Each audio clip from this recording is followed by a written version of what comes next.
ఈనాడు ఈ కార్యక్రమానికి నిందుదానం తెలిసి బతుకమ్మ పండుగ దసరా పండుగ అంటే ఆడబిడ్డల్ని ఇంటికి ఆహ్వానించి ఆడబిడ్డల్ని మన సంతోషంలో భాగస్వాములను చేసినప్పుడే ఈ బతుకమ్మ పండుగకు నిండుదనం వస్తుంది.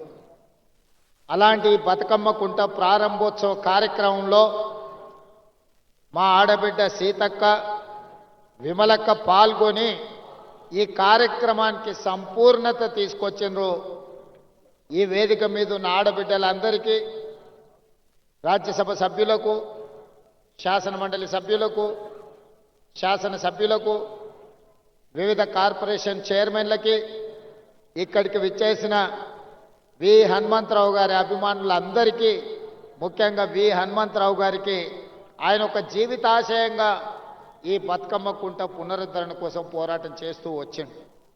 అదేవిధంగా ఈ కార్యక్రమంలో హైదరాబాద్ నగర మేయర్ ప్రథమ పౌరాలు విజయలక్ష్మి గారు, మున్సిపల్ అధికారులు, హైడ్రా అధికారులు అందరూ పాల్గొని ఈ కార్యక్రమంలో ఈనాడు పేదల కోసం నిర్మించిన ఈ బతుకమ్మ కుంట ముఖ్యంగా ఆడబిడ్డలు దసరా పండుగ సందర్భంగా ఇక్కడ ఆనందంతో ఉత్సాహంతో ఈ కార్యక్రమాన్ని జరుపుకోవడాన్ని మనస్ఫూర్తిగా అభినందిస్తున్నాం.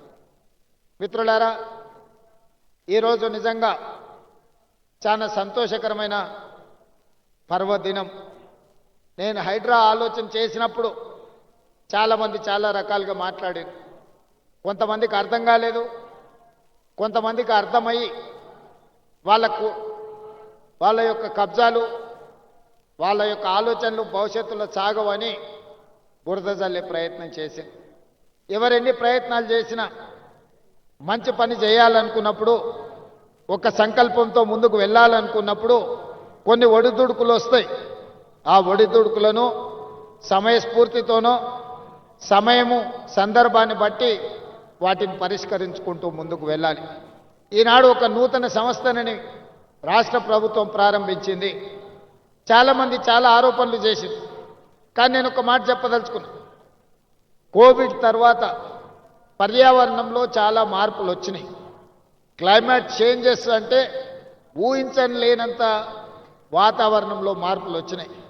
ఈ హైదరాబాద్ నగరమే కాదు, ఈ దేశంలో మనం ఏర్పాటు చేసుకున్న వ్యవస్థలు, మనం నిర్మించుకున్న రోడ్లు కావచ్చు, డ్రైనేజ్ కావచ్చు, ఇతర పరిస్థితులు, ఇతర ఏర్పాట్లు అన్నీ కూడా రోజుకు 2 సెంటీమీటర్ల వర్షం కురిస్తే సరిపోయే విధంగా మనం ఇన్ఫ్రాస్ట్రక్చర్ ఏర్పాటు చేసుకున్నాం. గతంలో వర్షాలను బట్టి ఆనాడు నిర్మాణం చేయాల్సిన ప్రభుత్వ సంస్థలు ఒక రోజుకి 24 గంటల్లో 2 సెంటీమీటర్ల వర్షం పడితే ఎదుర్కోవడానికి అవసరమైన మనము ఇన్ఫ్రాస్ట్రక్చర్ ఏర్పాటు చేసుకున్నాం. కానీ ఈ మధ్యకాలంలో మీరు అందరు చూస్తున్నారు, 2 సెంటీమీటర్లు రోజు కాదు, గంటలో లేదా 2 గంటల్లో 40 సెంటీమీటర్ల వర్షం కురిసే పరిస్థితులు ఈరోజు వాతావరణంలో మార్పు వచ్చినాయి. కోవిడ్ తర్వాత విపరీతమైన మార్పులు వచ్చినాయి, పర్యావరణ మార్పులు వచ్చినాయి, వాతావరణ కాలుష్యంలో మార్పులు వచ్చినాయి. ఈరోజు ఎక్కడ చూసినా వర్షాలు ఉపద్రవం. ఇవాళ ఒక తెలంగాణలోనే కాదు, ఉత్తర భారతదేశం నుంచి మొదలు పెట్టుకుంటే పక్క రాష్ట్రాలలో కూడా ఈ సమస్య తీవ్రంగా ఉన్నది. వీటిని ముందుగానే ఊహించినాం.